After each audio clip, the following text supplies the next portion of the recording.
Hello, everyone, and inside today's Locked On Canadiens, Montreal still fails to score a goal for Carey Price, discussing some of the finer points of Shea Weber's contract and potential trades. And speaking of Carey Price, leave the guy alone. Come on now. All of that and more inside today's show.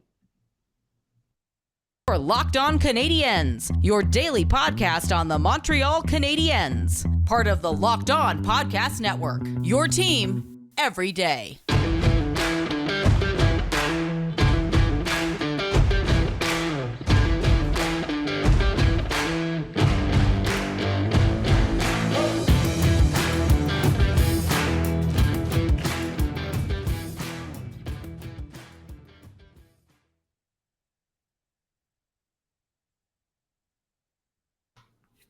Hello, everyone, and welcome to episode 598 of Locked On Canadiens. We are 2 away from 600, which seems like an insane milestone. I am one of your hosts. I am Scott Matla, and as always, I'm joined by the active stick, Laura Saba. And Laura, the Canadiens played the Minnesota Wild on this Tuesday night, and we were worried that it might be a blowout like the last one was. The Canadiens didn't play badly. They didn't play well. They played a game that was definitely a game of hockey, and yet somehow I am still frustrated, but we will get to my frustrations in a moment. How are you feeling after that game? I was hoping for better, to be honest. I was hoping for a win for Carey Price. I did not really expect it, given how much of an underrated contender the Minnesota Wild seemed to be. I was very shocked that they were not able to score more on the Canadiens. And I know you kind of share that sentiment, but the Habs played as well as the people you put on the ice could play, with a couple of exceptions. Like, for example, why is the Savard-Romanov pairing still together? Why is Mike Hoffman still playing on another team? I don't understand. It's a wild game for me, is because not only did the Canadiens lose, but the Minnesota Wild have now been banned from the NHL playoffs because out of everything that happened in this game, it was a game. It was not great. Tyler Pitlick's first goals I have got wiped out because of goaltender interference. Was it goaltender interference? Probably. Do we actually know that? No, because the NHL doesn't know what it is, and the players don't know what it is, and the goalies don't know what it is, and the coaches don't know what it is, and Jesus Christ himself, risen from the grave on Easter, doesn't know what it is. But anyways, I'm going to push that off to the side. In this game, the Canadiens' power play was atrocious, which no one is shocked by. And yet somehow the Minnesota Wild one was worse, and they had a 5-on-3 in the final 2.5 minutes. And after drawing a second penalty with Jeff Petrie going to the box, they called a timeout, leading 2-0 against the 31st ranked team in the NHL to draw up a plan for their power play. And they failed to score on it. The best scoring chance came to Nick Suzuki with 23 seconds left in the game, shorthanded. You are banned from the playoffs, or me ever cheering for you this season right now, because how objectively garbage is your power play that you could not score on the 31st place Montreal Canadiens? I get why Alain Vigneault got pissed off now about the one time when the Habs put out their top power play unit. You don't want to get scored on, fine, but they called timeout to draw up a play and did nothing with it. And I get it. Carey Price was very good tonight. He was. The Matt Boldy goal was incredible. And the other one is blown coverage. How do you not score on that penalty kill or that power play there? It boggles the mind, and I think my frustrations aren't so much with the Wild. Those will subside in the morning once I've had a night to sleep on it. This team, in Carey Price's last 3 Habs games, thanks to the Habs subreddit Twitter account for pointing this out, they've scored 0 goals over his last 3 starts. Game 5 of the Stanley Cup Finals, they lost 1-0. They lost 3-0 to the Islanders, and they lost 2-0 to the Wild. They haven't played poorly, but they have not scored a goal for Carey Price since Game 4 of the Stanley Cup Finals. And yes, he was out for a long time. 0 goals, no matter how good Price plays, and tonight he played well, isn't going to win you games. And I think that's the thing, is like, we want to see them go down swinging. And right now they're just kind of like punching at air, it feels like, in a game like this. Yeah, the Wild are good, but you got to score a goal at some point. Even the worst teams in the NHL, like Carolina, Arizona scored 3 against the Hurricanes. You're telling me you couldn't score at least 1 against the Wild, goaltender interference or not? It stings a little bit. Talbot hasn't been having a good year. He's been better since Fleury got there because, having an actual 1A, 1B goalie helps, but it's Carey Price comes back and you have all this swell of emotion and all these good feelings. And it feels like some of the years past here and there's just no goals to be found. And yeah, the lineup's not great, but there's goals in there somewhere. And they better beat the Flyers. The Flyers are objectively terrible. You got to at least score goals in that game or we're going to have a lot of stuff to talk about in the offseason. Yeah, I mean, we do have anyway, but it's fun stuff. It's not nice to end the season on a note where we have to be wringing our hands. And that game, I mean, the first period wasn't great. And it was a comedy of errors. I was like, I have not seen this many mistakes in one power play. They gave up, 3 or it was 2 or 3 shorthanded chances in that one power play. In a row. And that was the thing. It was like, the game started out, they couldn't get out of their own zone, and then they had these abysmal power plays, but they played as well as that team could have played. You know what I mean? Like, we can't pretend that this team is loaded with talent. We can't pretend that, the coaching staff has a strong system just yet. I don't think that's necessarily a big thing, but I do feel that they've got a lot of work to do in the off season, and it starts from, you need to change your assistant coaching staff. If you're not changing Marty, Marty's going to have to figure out what to do about defense. He's been really good with the offense. Like, that's something that you've got to do. You've got to load it up with talent. You've got to get some players off this team that don't fit on this team. They might not be bad players or bad people, but they don't fit on this team. And there's so much work to do. There's a mind-blowing amount of work to do, and that's not even counting the draft in which the Canadiens are going to get a lottery pick. Like, it blows my mind. Like, that is more work than you have to do, Scott, and then you have 3 jobs. I'm no Julian McKenzie. What can I say? I'm a third of the way there. And the thing is, I'm frustrated after this game because I want better for Carey Price right now. And we're going to touch on him in our last segment of this show here because there's something, if you thought I was mad at the Minnesota Wild, wait till you get to this. You want better for it. Even if they don't win, make it competitive, have fun kind of thing there. And I don't want to say I'm not having fun watching hockey because I am. It's just very stressful with the Rocket playoff chase coming down to this, the Canadiens being what they are. You kind of want that Zen kind of moment here. And hopefully they got 2 very winnable games to end the week here. They've got the Flyers and they've got the Senators. Those are games that are up for grabs. If those are the last 2 they win this year, so be it. But, have the effort in those. And we'll obviously have the recaps after those coming up later this week. But we do have to talk about Shea Weber. We have some comment questions and we're going to lay out what we're going to do with Shea Weber's contract in the offseason or what needs to be done with that. But first, you got to talk about HelloFresh. With HelloFresh, you get farm fresh, pre-portioned ingredients and seasonal recipes delivered right to your doorstep and allows you to skip trips to the grocery store, and you can count on HelloFresh to make home cooking easy, fun, and affordable. And that's why it's America's #1 meal kit. Trust me, I am not to be trusted in the kitchen with anything, and HelloFresh, my girlfriend and myself love using that because it's very easy to just open up the package, get the ingredients laid out, follow the instructions, and get it cooked, and you get an incredible meal in no time at all. And their chefs really know how to diversify the menu. You get seasonal recipes like salmon limon, pasta primavera, and you can update your preferences on the HelloFresh app. There's so much in there, and they're all satisfying, nutritious, and there's 6 recipes per week to choose from, and they're also low-calorie and carb-conscious item options if that's what you're looking for. Like I said, it was a lifesaver during the pandemic when you don't always want to run out to the store and risk being out in public, and it makes it super easy and super comfortable for someone like me to learn how to be in the kitchen. So go to HelloFresh.com/LockedOn16 and use code LockedOn16 for up to 16 free meals and 3 gifts. That's HelloFresh.com/LockedOn16 and code LockedOn16 for 16 free meals and 3 free gifts. HelloFresh, America's #1 meal kit.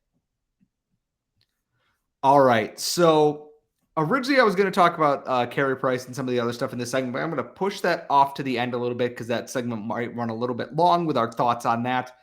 We have been asked a lot about Shea Weber and his contract and how LTIR works. And to the best of my ability, I'm going to lay this out here because Pierre LeBrun brought up a good point on TSN's intermission panel is that if Carey Price is staying, and it seems like it is, the Canadiens have to move out more cap space to be able to accommodate his contract and some of the new ones that are starting next season, namely Nick Suzuki. And a lot of people have seemed to think that they can just put Shea Weber's contract on LTIR and immediately get that cap space to do whatever they please with. And the thing about long-term injured reserve is you have to be under the cap or as close to the cap underneath it as you can get before you put a player on LTIR to get the most out of their contract. Toronto did a very good job with that this year. I believe Tampa did that as well. They acquired Brent Seabrook's contract and got just as close as they could to that $81 million ceiling and put him on LTIR and then gained that space to work with. So it's not just as easy as going, Shea Weber is forever injured and now he's on LTIR and we have $7.8 million in cap space for the next 5 years.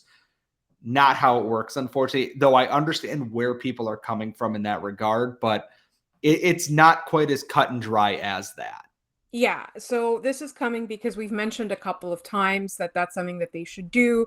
Guests have also mentioned that that's something that they should do. It is something that is going on in the Canadiens discourse. And unfortunately, the way that it's working, the other thing too is that the NHL is being really, really difficult with this. And somebody, I believe it was Ian Mendez or Elliot Friedman, like multiple people have said this. Like if you know anything about Shea Weber, you will know that it kills him that he can't play right now. It kills him. Like he would have wanted to keep going until he was 40 and beyond. When he signed that contract, he had every intention to play that long. He wants to be part of a team. He wants to be contributing to a team. He loves the Montreal Canadiens.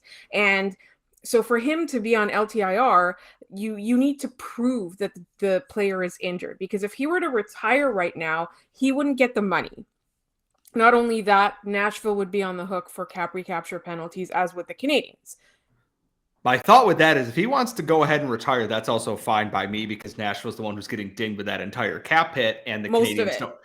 Almost all of it. The Canadiens pay like $650,000. Oh. If even, it's really not much. Nashville, as that contract wears on, Nashville bears more and more cap hit for his retirement because of his now illegal contract. So if he wants to retire, and it's not about the money, whatever, and he just wants to go off into the woods of Sakamas and hunt deer for the rest of his life, he is more than welcome to do that because that just kills two birds with one stone and gets him off the Canadiens cap entirely, and we don't got to worry about it. And Nashville has to suffer through his cap recapture penalties. So right, so that helps. Sorry, Nick and Ann. We do love you guys, but no, it's true. It is true. And the other thing too is that like he's too much of a gentleman to do that to Nashville, right? Like that's a team that drafted him, and that's a team that developed him, and that's a team that he grew with. So he's not going to do that because he's just too good of a person. But if he retires, he doesn't get paid. It's not that much money that's left on his contract in dollar amount, but he won't get paid. So it doesn't make sense for him to retire. But the thing with the NHL is that because people keep trying to get around cap and the whole like Kucherov thing last year, like they started cracking down, and they're being really strict with Shea Weber in a way that a lot of people are just like, this is not the guy you choose to do that thing with. So not only do like the Canadiens have to fit him under the cap for the start of the season, that's the other thing. There's a deadline, right? Like you have to fit them under the cap by a certain point. Otherwise you get a penalty on your cap. So It used to be you'd have to forfeit games until you got under the cap, but now it's like whatever amount. Like it becomes like cap space you can't use. It gets deducted from, I believe, the next year's cap. And it's like, which if you're the Canadiens and you're capped out, thanks, Mark Bergevin, you can't do that. And my first thought is his contract's getting traded this offseason. Exactly. Because you have to do that, because not only do you have to jump through all these hoops to prove to the NHL that this guy can't play. Poor guy. Like literally pick any other player to do this with NHL. Anyway, so there's all of this other complication with his cap, but the primary reason that you can't just keep his cap hit and just be like, that much over the cap is that on day one or the day before day one of the games, I believe, you have to like register your team at the central registry, and the cap cannot, like, you can't go that much over the cap in order to avoid penalties. So they would have to send people down, maybe put people on waivers. Maybe they might literally just not have that space. So a team that has a lot of space, there would be an incentive for them to say, Canadians, give me one of your players or prospects or something, or pick or something like that. We'll take this cap hit and trade you something nominal. Even it could be future considerations. But I believe you can no longer do that. You have to send something back, if I'm not mistaken. I might be making that last part up. Either way, Shea Weber's cap hit needs to come off for the Canadiens to have the flexibility that they need over the next couple of years. And there might be teams that are willing to pick it up. And the NHL is just being overly difficult. And the moral of the story is that is why. So people asked a couple of times, and then we had a longtime commenter, a frequent commenter, Rick, ask us today, like, what's the advantage of trading the cap hit? That is the reason the Canadiens need to. Like, if they weren't this capped out, like if this was 3-4 years ago, Montreal Canadiens that always had cap room, it wouldn't really matter. Yeah, it's this year's it matters now. If you're keeping Carey Price and you have Nick Suzuki and you have Cole Caulfield who's going to need a contract, Alexander Romanov who's going to need a new contract, all these guys, you got to move out an asset who can't even play for your team. There's a lot of back and forth about Jeff Petrie and this and that. Shea Weber's contract is, and it's going to sound harsh to say this, is literally useless to the Montreal Canadiens. It just sits there to be LTIR. And the Canadiens were mainly only able to get under at the start of this year to get him on LTIR is because Carey Price was in player assistant and his cap hit didn't count. And then he was on LTIR. And so they were able to use that to extend that cap space there. And then everyone else basically got injured, which is, duh. And I look at this and I go, Shea Weber's going to end up an Arizona Coyote. His contract is going to end up in the desert there because Phil Kessel's $6.8 million contract expires. Louis Erickson's $6 million contract expires. Jay Beagle's $3 million contract expires. Anton Strawman's $5.5 million contract expires. They're going to not be anywhere close to the cap floor. And you're going to have to hit that. Like, if I'm looking at this for next season, I want to see what Arizona's projected cap hit is for next year. Their roster for next year is projected $46 million. And then $30 million the year after that. That's not even a team. They're going to need Shea Weber's contract to hit the floor. And if that's gone, the Canadiens' ability to work gets a little bit easier, obviously assuming that Jeff Petrie and some other people are traded. But it really feels like Weber's contract is going to a team that needs to hit the cap floor before too long. And it feels like a bit of, I don't want to say inglamorous because I don't think that's a word. I can't think of the word I'm thinking of, but it's not the way that you want to see his contract out. Like Pavel Datsuk's contract ended up buried in Arizona. Marian Hossa, Chris Pronger, Shea Weber's just the next one. And sooner or later, the NHL is going to look at this and go, yeah, that's nonsense. So they need to make that deal as soon as they can. I would not be shocked to see the season end and then they trade it for whatever kind of picks or mediocre prospects they can get, because it was almost traded at the deadline. If you're going to do it, now's the time to do it before the NHL says to close any other loopholes or anything else in this offseason. Use it while you got it. Was the word you were looking for inelegant? That might be it. I almost said unceremonious. That's the one. I almost said immagnanimous, and I'm 100% sure that's not a word. So yeah, sorry about that. I didn't mean to interrupt, but I was thinking about it and I was like, it's gotta be indelicate, inelegant, unceremonious is the way. And this is the thing, like, Shea Weber deserves so much better. And that was the point that was being made. I know we're running out of time. I'll just say the last thing is that, it's preventing either Montreal or Nashville to give him a proper goodbye because the NHL is making them jump through all of these hoops. So they can't admit that he's never playing again. He's going to have to go through all of these tests and all this paperwork until they finally accept that, he has no choice but to never play again. I don't know what else they need to prove. Like, they're sending him to the doctor regularly to have it confirmed. And it's like, I don't think I've ever seen such a strenuous thing. I'm glad the NHL's taking it seriously, but it's like, you're going to look at Shea Weber and think that that's a dude who wouldn't be playing hockey if he could. Like, it's not like he magically became allergic to his equipment or basically disappeared to another league or et cetera, et cetera. Like, whatever. Well, obviously, it's going to be the most interesting part of the Canadiens offseason. However, now it is the actual planned rant time, because I leave Carey Price alone. For the love of God, leave Carey Price alone. And we're going to get into that coming up next. But first, if you've been a part of Locked On Canadiens from the beginning, you know about Built Bar, the protein bar that tastes like a candy bar covered in 100% real chocolate, made with incredible flavors: white chocolate cookies and cream, mint brownie, coconut almond. We had a March Madness bracket about it, and it was phenomenal. They are low in calorie, low in sugar, low in carbs, chock full of protein with everything that you need. And you got to try out Built Puffs. They are protein-infused marshmallows in case you really want to get that extra little bit of protein and you also want that extra little bit of sweets. They are absolutely delicious. I can tell you that. Try the churro ones. They are chef's kiss. Delicious. And if you go to built.com right now and use promo code LOCKED15, you're going to get 15% off your order. Go check it out. They're always adding new flavors, new things, everything else. Built.com has something for everyone. And when you're checking out, that is code LOCKED15, 15, and get 15% off your order. All right. So normally Laura and I generally don't like to give too much airtime to stupid crap, to be quite honest with you. And I'm going to read the translated version of this tweet from a Canadian politician. And I'm going to leave it at that because I am not going to give his name out there. And it says, this is translated, so if it is off from what the actual French says in the tweet, my apologies. I cannot speak very good French at all. So I'm relying on Google Translate here. Heard Carey Price last night on television. The biggest sports star in Montreal, unable to speak the language of the majority of people who buy tickets to go and applaud his exploits after years with not one, not two, 3 exclamation points to really drive home the point here. I just don't accept it at Canadiens MTL. And guess what? I don't give a crap if you don't accept it. Carey Price has been here for 17 years. And this has never really truly been an issue before.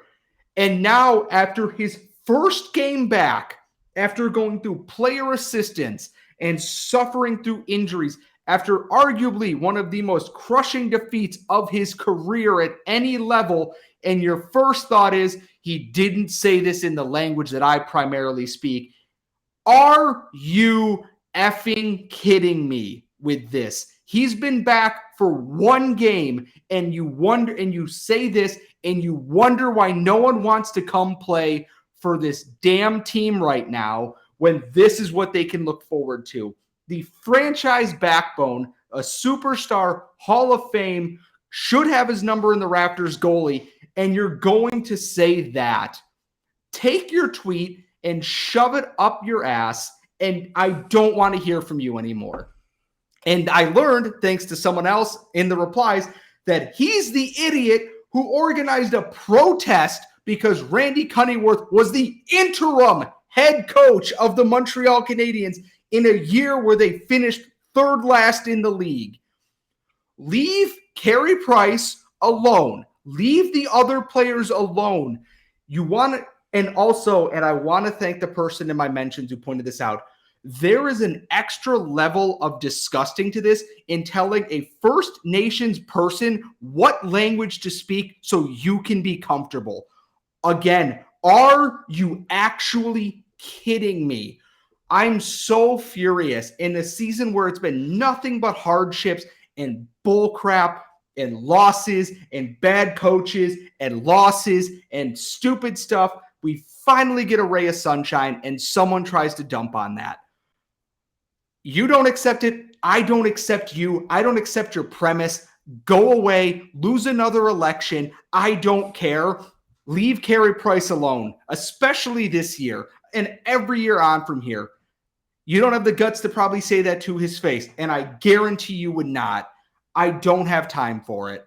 That's it. I am out of breath. I am very angry. I don't like watching someone who's given so much to this city and to this franchise be reduced to, well, he doesn't speak French. I don't have time for that, and I will never have time for that. So first of all, I'm tickled that you called him a Canadian politician because he's a separatist and he's probably going to hate that. I live here, right? I live in Montreal. I speak 5 languages, and I don't speak French in my day-to-day unless you speak 5 languages. I know that's not the point. Languages.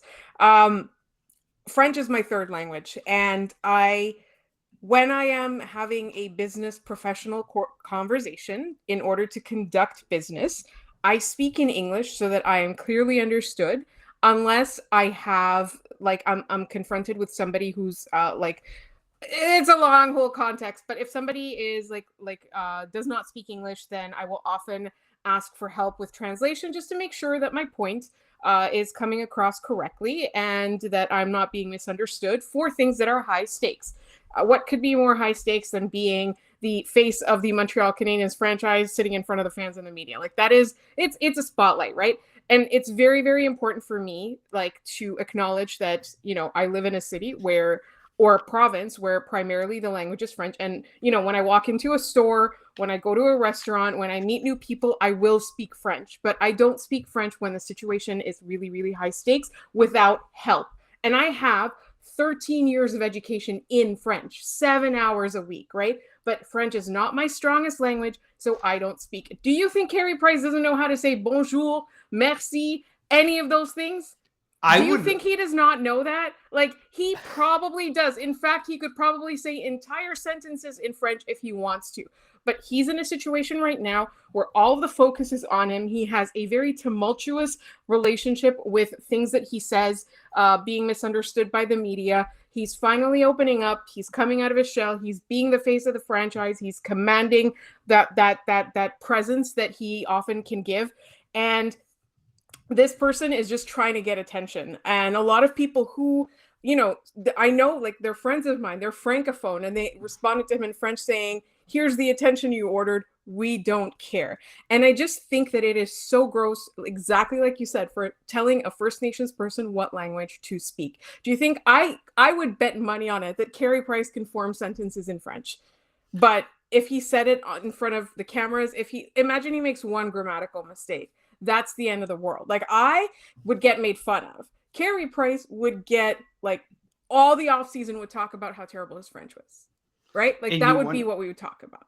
And it's I'm sure he can try, but at the same time, as someone who he doesn't like talking to the media, he's a very private person. It's a lot like Shea Weber when he was introduced. Yeah, he only, said basic sentences, but at the same time, it takes a lot to get in front of one of the toughest media groups in the NHL and speak in a language you are not comfortable with. And Carey Price is a very mild-mannered person. So it's do not do this, especially in this year, especially with everything going on. Do not do this. Here's the thing is I try to let dumb stuff go like that as someone who speaks only in English and speaks very passing French in emergency situations. I don't quite have the same immersion, but at the same time, as someone who's been cheering for this team for most of my life, I don't like seeing this. I'd say the same thing if they were like Cole Caulfield doesn't speak French. Nick Suzuki doesn't speak in French. I would defend every person on this team because it doesn't matter what language they speak. They put on the red, white, and blue sweater with the CH on the front, and they go out there and they play in front of those fans to entertain them. They do not go out there to entertain separatists who only want them to speak French. That is not their job. Right. And the thing is, the coach speaks French. That is a requirement for this job. The general manager speaks French. That is a requirement for this job. The communications team is fully bilingual. Chantal's been doing such an amazing job with that. You need to be able to address your fans in French if you're the business. But if you're a particular player, you don't have to do that if you're playing soccer in a European country where you don't speak the local language. Most of the time you do your press conferences in English. You know what I mean? This is the exact same thing. You're one of the top players at your game. You're one of the most famous. You're a huge asset to a team.